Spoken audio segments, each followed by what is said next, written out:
Então, vamos continuar, né? O capítulo 10 do livro Missionários da Luz, conhece? Missionários da Luz, que é um livro da série do André Luiz, né?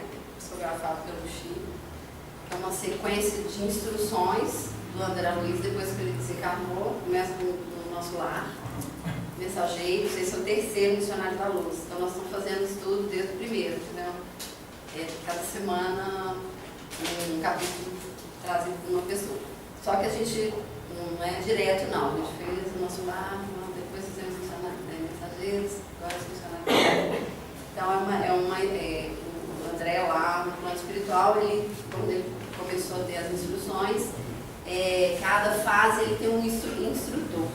Esse é o Alexandre, né, que está acompanhando ele. Então agora eu já começo a ter instruções mais profundas, assim. O nosso lar era mais logo que ele desencarna, como é que é o plano espiritual. Mensageiros já começa a ter, né, algumas instruções mais relacionadas mesmo à parte mediúnica, e Missionários da Luz efetivamente entra nessa parte mediúnica. Então, nós chegamos a esse capítulo que é o...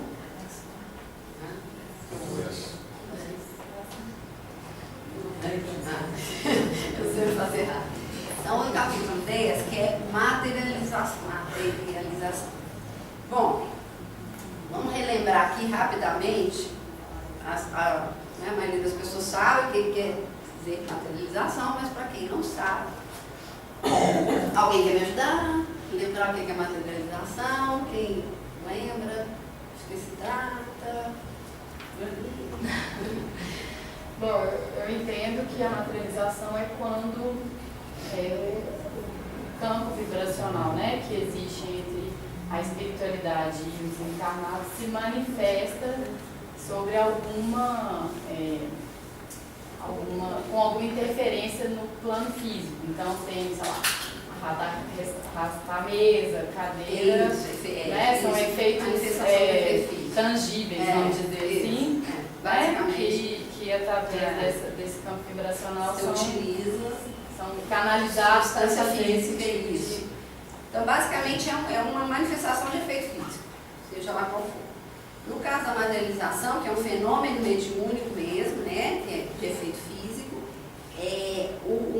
um espírito ou alguma coisa se torna visível aos olhos de qualquer pessoa, não tem que ser médium. A materialização todo mundo vê, né? Então, e aí, na codificação, Kardec tem o hábito também de chamar não só de materialização, mas aparições tangíveis, né? Impalpáveis, tá?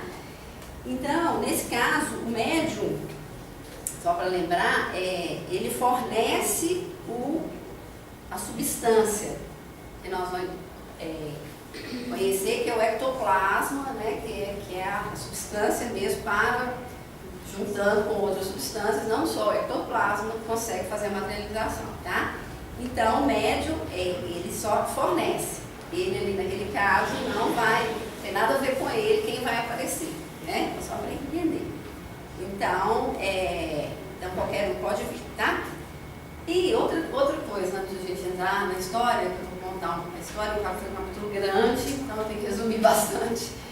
E aí o Emmanuel também fala que isso lá atrás, esse livro foi psicografado em 45, então na época foi muito difundida a materialização, exatamente para as pessoas acreditarem, né? Então o Emmanuel fala que assim, para hoje, né, assim, mais atual, depois de um tempo, ele fala que assim, é necessário a materialização para observação científica séria ou para atendimento de enfermos, que utiliza o ectoplasma e é necessário, né, a manifestação mesmo com esse tipo de material. E então, porque ela movimenta uma energia muito grande, suga muito do médium, então tem que ter uma estrutura espiritual e física muito forte, muito sustentada, então é mais difícil, né? Então é só para lembrar isso. Outra coisa bacana também, eu assisti um vídeo de um médium lá do Rio, que chama Paulo César, na internet, Paulo César Frutuoso, do Lar de Frei Luís, uma casa espírita lá no Rio. E ele falando sobre a materialização, eles utilizam lá nos tratamentos, lá nessa casa do Rio. E aí um dia, ele lá muito curioso, o mentor da casa, chegou para ele e falou assim, aqui, bateu nas costas dele, virou e falou com ele assim, olha, lembrando da apresentação do capítulo 9 que a Madalena trouxe sobre o fenômeno, então, principalmente a materialização, as pessoas ficam muito ligadas naquilo que está acontecendo, ficam maravilhadas, né? Então, perdem até a essência mesmo daquilo. Então, o mentor virou para ele e falou assim, olha aqui, o Paulo César, o fenômeno não modifica ninguém. O que modifica é a sua reforma, gente. Aí ele falou, bom, daqui para frente eu tenho que cuidar da necessidade mesmo da casa, né, e da manutenção. Hein? Então, achei bacana essas colocações. Então, vamos lá. Nesse capítulo, o que acontece?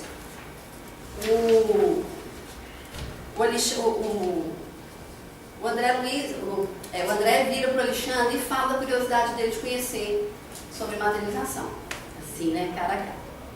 Aí o Alexandre fala, mesmo a gente não tendo no nosso grupo, eu vou encontrar, eu tenho pessoas, conhecidos que trabalham, alguns grupos que trabalham com isso. Então eu vou para trazer até didaticamente, eu vou te levar, beleza. Aí, por que ele falou isso? Porque esse serviço, ele fala, o Alexandre, é de elevada responsabilidade, porquanto, além de exigir todas as possibilidades do aparelho mediúnico, há que movimentar todos os elementos de colaboração dos companheiros encarnados presentes às reuniões destinadas a esses fins. Então, quer dizer, ele hoje não é tão necessário mais por isso, porque exige uma movimentação muito grande para um fim determinado, e se você não tem essa sustentação muito grande, tanto dos encarnados quanto da equipe numerosíssima para a materialização, eu não tenho o efeito necessário, o fim necessário. Você, quer dizer, eles não vão conseguir isso com os encarnados. Isso aí é certo. Então, ele fala que se houvesse essa compreensão mesmo do alcance, da importância e da seriedade desse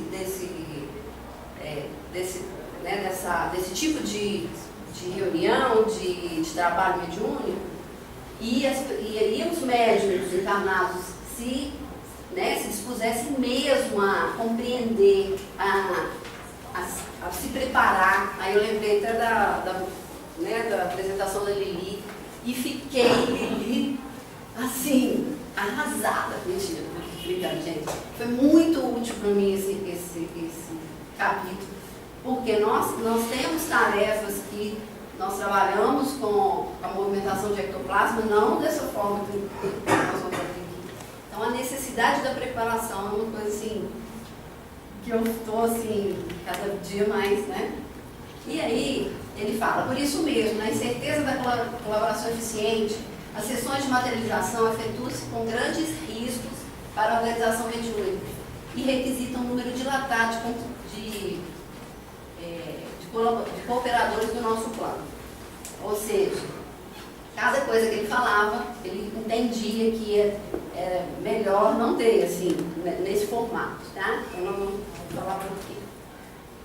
Aí, essa reunião que ele leva ele lá, não é num centro, é numa casa, numa residência. Então, naquela época, na verdade, quando o Alexandre leva o André lá, o mentor que coordena a tarefa é o Calimério. E o Calimério, na hora que eles chegam, o Calimério fala com o André, achei tão legal, ele fala assim, eu venho aqui no propósito de atender ao aprendizado, ao seu aprendizado. Então o Calimério preparou aquilo para o André. Então não é, tanto é que foi uma residência, né? Então, ele falou assim, olha, então fica atento, fica, né, para que você aproveite. Então ele fala assim, ó, aí ele coloca, né, a reunião aconteceria às 21 horas, os trabalhadores eram superintendidos pelo Calimé, que era uma entidade superior à condição hierárquica do Alexandre. Então, olha para você ver. Para coordenar aquela reunião, a turma era mais elevada.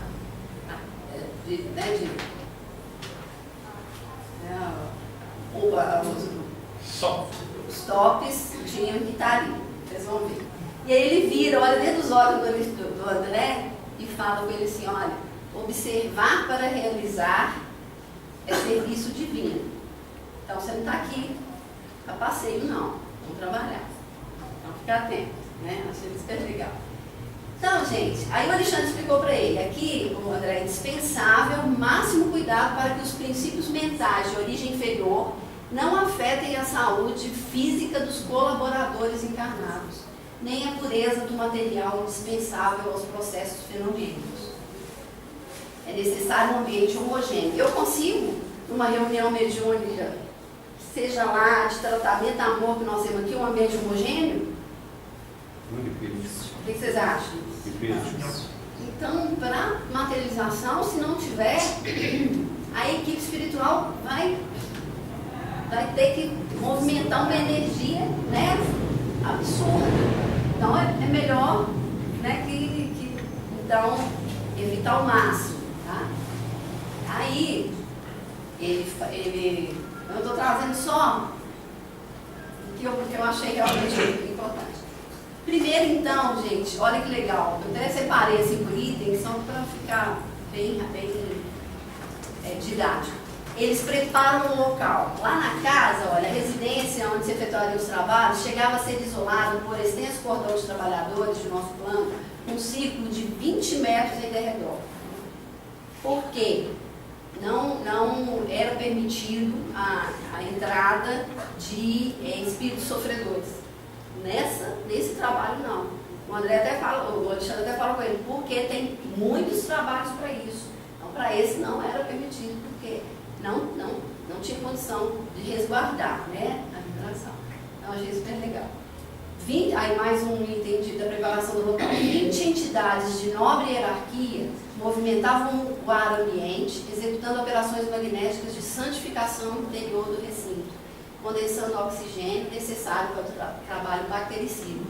Então, a sepsia mesmo física de micróbios, bactérias, para não contaminar, exatamente, aquele trabalho. Outras entidades traziam pequenos aparelhos de grande potencial elétrico em virtude dos raios que movimentavam em todas as direções para fazer aquela limpeza. Então depois eles tinham que estabilizar. Eu achei isso bem bacana, que a gente faz ideia, né? A gente só faz. De vez em quando a lenda conta pra gente aqui, né? Como é que é feito. E outras entidades traziam do exterior recursos da natureza, elementos das plantas e das águas, que é o que a gente sabe também. Então isso tudo ia ser além da sepsia, iam ser utilizados depois, tá? Aí, por que eles fizeram tudo isso? Porque o ectoplasma, que é a força nervosa, que seria extraído abundantemente da médium, não podia sofrer, sem prejuízos fatais, olha que coisa séria, a intromissão de certos elementos microbianos. Essa força nervosa, né, que é o ectoplasma, é uma matéria plástica profundamente sensível às criações mentais. Então, ao mesmo tempo que eles iam utilizar a energia mental para moldar lá o que eles fossem criar, poderia ter também a energia mental para detonar. Né? Então, tinha que ter muito cuidado. Tá? Aí, gente, pronto. Ainda nem começou a reunião. Então, lógico, vamos preparar a casa. Olha para você ver como é que é a movimentação, o tanto de cuidado que nós temos que ter com as tarefas, né, mediúnicas, que nós sabemos que as casas têm. A jovem médium entra no recinto, então aqui as pessoas estão começando a chegar. Provavelmente poucas pessoas, né, acompanhada por diversas entidades, a médium que seria extraído do ectoplasma, dentre as quais se destacava um amigo de elevada condição, que era o orientador do aparelho mediúnico dela, direto, que se chamava Alencar. Esse exercia considerável controle sobre a moça, que a ele se ligava através de tênis finos, que nós sabemos, né, a ligação dos mentores, como que é. Então, eles começam a preparação da médium ali, né? Mentor ligado a ela. Aí, vamos lá, começando a preparação da médium, olha só.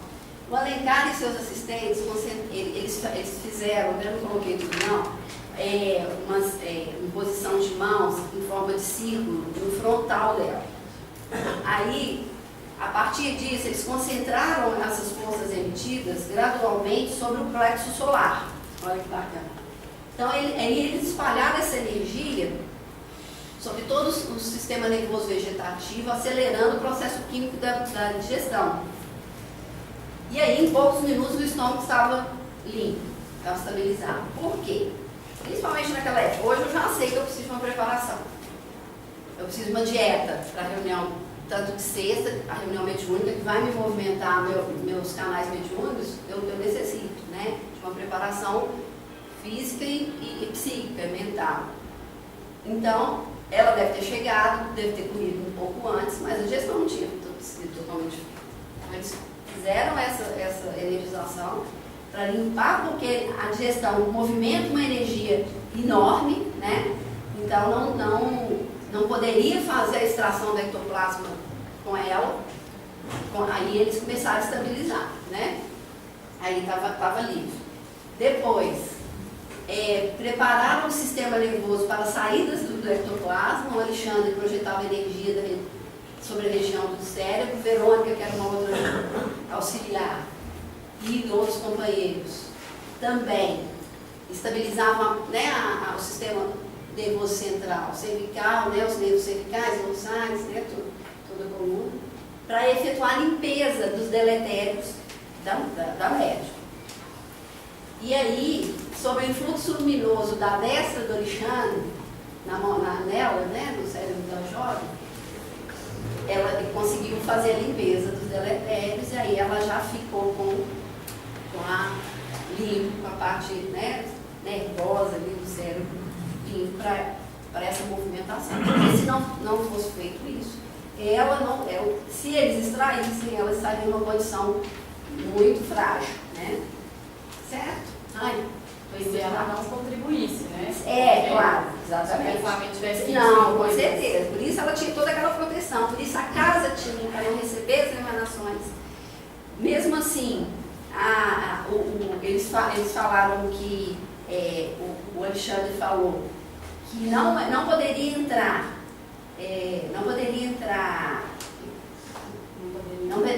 entrar os irmãos sofredores, mas se algum encarnado entrasse com algum obsessor, eles não poderiam fazer nada, entendeu?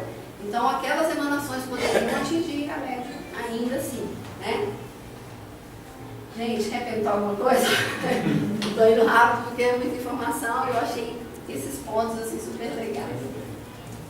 Tá? Então, depois da preparação, antes de começar a reunião, olha o que aconteceu, acabei de falar.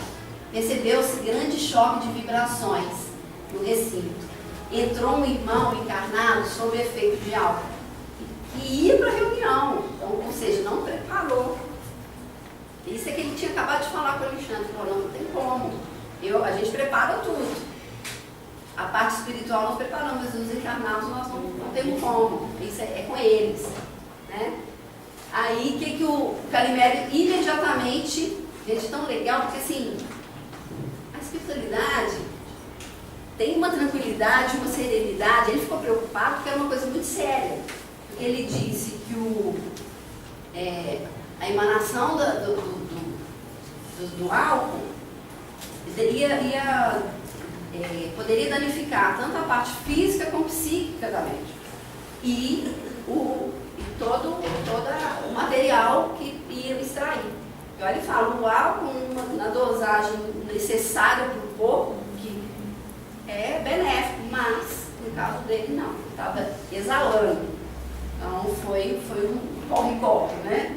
Aí o que ele fez? Imediatamente, ele pede, neutralizemos a sua influenciação sem perda de tempo. Aí o que aconteceu? Foi para onde? Foi para o saco. A gente tem mania de falar, quando na nossa reunião a espiritualidade detecta que alguém não está preparado, a gente usa a expressão de foi para o saco, que é isso que eles fizeram. Isolar. Isolar. Aí uma equipe isolou o irmão. Uma equipe enorme. Foi lá. Porque daquele caso não poderia ter interferência. Era muito danoso ali para aquela situação. E aí o serviço prosseguiu normalmente. Então o Calimério já fazia isso, a equipe prontamente, né? Isso tudo no plano espiritual. A equipe encarnada, só o que estava acontecendo. Né? Bom, até aí tudo bem? Então vamos lá. Aí vai iniciar a tarefa, olha para vocês. A média é conduzida a uma pequena sala e faz-se uma ligeira prece. Calimério, projetando seu sublime potencial de energia sobre a médium, operava ali um desdobramento que durou alguns minutos. Então ela tinha que desdobrar, né? Se afastar do corpo ali, psicicamente, né? Espiritualmente, para eles poderem extrair com tranquilidade aquele ectoplasma. Tá? Em seguida, sob a ação do nobre orientador da tarefa, se exteriorizava a força nervosa, o ectoplasma, a maneira de um fluxo abundante de neblina espessa e leitosa. Eu nunca vi. Em algumas casas, por exemplo, lá no Grupo Vitor, na reunião de tratamento amor, os médicos vão para a cabine e movimentado o ectoplasma dessa forma. E aí a espiritualidade utiliza para o tratamento, né? Não tem materialização, é efeito físico, né? Eles pegam e utilizam para o tratamento. O nosso aqui a gente não vê. A espiritualidade retira o ectoplasma dos médios de efeito físico e utilizam sem a gente visualizar, nós médios normais. Tá? Eu peguei uma foto para ilustrar, antiga, porque agora é difícil de achar. Só para vocês verem como que saía. Sai também até hoje, lógico. Pelos orifícios. É aquilo ali. Aquela coisa branca. Pelo nariz, pela boca, pelos ouvidos. E aí a espiritualidade utiliza, molda, ou o espírito se materializa com aquela substância e outras que a gente não vê. Tá?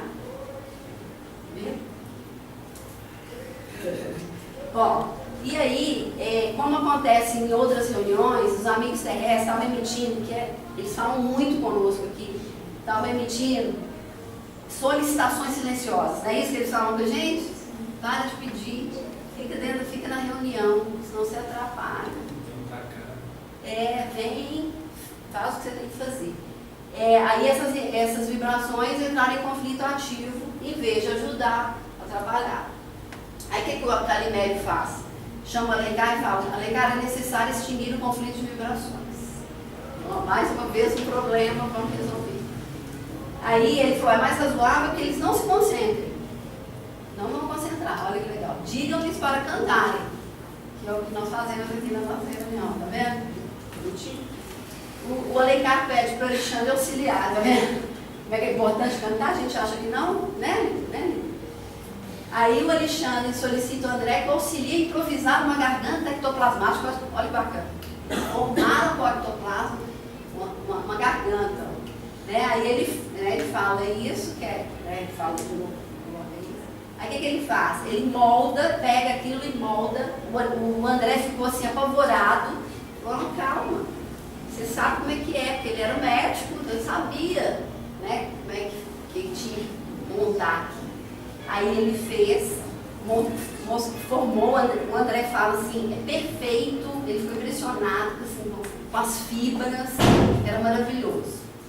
Aí ele fala para as pessoas, né, ele usando inclusive o ectoplasma, além do ectoplasma, as vozes que estavam pairando, o som das vozes dos encarnados, ele utilizou para falar através daquela garganta.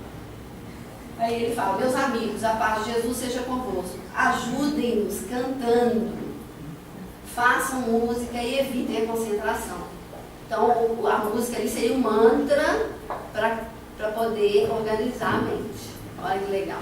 Nossa, fiquei fascinado de novo, porque eu já tinha lido esse livro há muitos anos atrás. Porque lá atrás, no Evangelho, quando Jesus faz isso com Moisés e Elias, os apóstolos dormem. Eles dormem para evitar Jesus, para evitar exatamente isso aí. Porque eles não iam acreditar, como é que eles iam pensar. Então eles foram dormir e Jesus fez aparecer os dois. Mas ele fez aparecer através do produto ectoplasmático, mais a energia dele, lógico. Exatamente. Nem precisaria, mas ele utilizou exatamente para provar. Deles mesmo, tirou dele, mas eles dormindo. Materializou Moisés e Elias. Isso, exatamente. Né? Aí, o que aconteceu? Isso é só um molde. Eu trouxe essa coisa para ilustrar. A garganta eu não achei. O que eles faziam para provar? Eles pegavam gesso e na hora que materializava, antigamente isso, né? Hoje não tem. Eles colocavam gesso para fixar porque o ectoplasma se esvai, né? Na natureza. E o gesso não. Então, na hora que o espírito materializava a mão, eles iam colocar o gesso. Então, só para ver como imagina a garganta, né? Bacana. Bom, aí, valendo-se da força nervosa exteriorizada e dos outros fluidos que estavam ali no exterior, o Alencar surgiu aos olhos dos encarnados. Ele materializou inteiro. Olha que fantástico. Perfeito. Imagina, o André, assim, todo mundo. Então aí, o que aconteceu? Eles ficaram extasiados. Então o fenômeno chama a atenção, por isso é difícil ter uma reunião de materialização. Aí eles queriam chegar, pegar, conversar, falar com ele. Aí o que aconteceu? O que ele fala? O Galimé fala que a relação do espírito com a médium é uma relação igual de mãe. Enquanto ele está materializado, é como se ele fosse filho dela, porque o recurso é todo dela. Né? Temporariamente, ela cria aquele filho ali, é lógico, com outras energias exteriores. E aí, o que acontecia? Quando as pessoas mandavam aquelas vibrações, né, de euforia, enfraquecia ela e ele. Então, eles custavam para manter aquela coisa. Aí, tinha que ser rápido. Né? Então, ele falou algumas coisas para as pessoas, ainda aproveitando aquele recurso para realmente mostrar e né, provar e as pessoas verem o que podia acontecer com aquilo. Eles materializaram ainda flor, mãos, ainda com aqueles recursos, mensagens, tá? Então assim, eu achei super bacana. Deus trouxe mais uma figura que era antigamente também, quando tinha mais, o espírito materializado tem que ser próximo ao médium, ele tem que ficar ali próximo ao médium. Aí ele fala, esse médium lá do Rio, ele fala que as pessoas às vezes enxergavam, falavam que tinha visto fantasma, era exatamente alguns materializados, envoltos como se fossem uns tecidos luminosos, que é a luminosidade do ectoplasma. Então ficava parecendo um fantasma num lençol, mas era um espírito materializado. Então por isso que né, tem essa lenda aí Então é só para trazer mesmo para vocês. Aí, o que acontece? O André, né, para finalizar e contar para vocês assim, o final da história, né? Foi basicamente isso. É enorme, eu acho que assim, é um convite a ler, né? Com todo o livro, porque tem as minúcias do capítulo são muito bacanas. Então ele fica ali extasiado, mas ao mesmo tempo ele fica frustrado, porque ele fala, gente, essa movimentação absurda da espiritualidade, né? Que assim, é uma empreitada que a espiritualidade faz para meia dúzia de encarnados, nem entender o que aconteceu e nem se empenhar para que dê certo. Aí o Alexandre fala assim aqui, vem cá, olha só, todo mundo assim, super feliz ali, em êxtase. O único que não estava era o senhor que tinha entrado alcoolizado, porque estava passando mal, claro, ele tinha que ser neutralizado, então ele entrou no clima